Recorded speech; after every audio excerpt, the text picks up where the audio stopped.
New Year's resolutions are not just for adults. This is actually the perfect opportunity to teach your kids the value of making and keeping promises. And what promises do is they build what's called basic trust.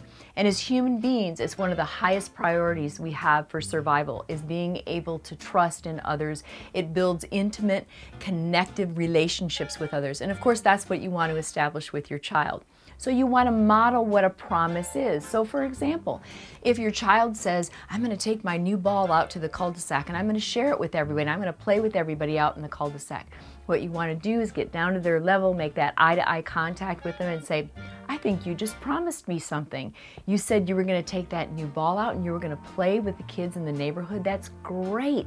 I love that promise. Then when they come in and they've actually fulfilled that promise, you want to say to them, you know what?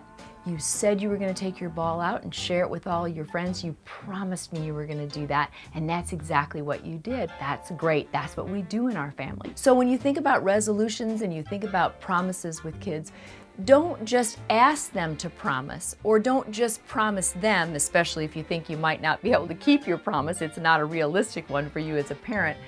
But think to yourself, I want to teach my kids the concept of resolution and promises. And the only way you can do that is be concrete, show them when they did it, and then congratulate them when they do and say, hey, you should be so proud of yourself because you promised and your promise came true.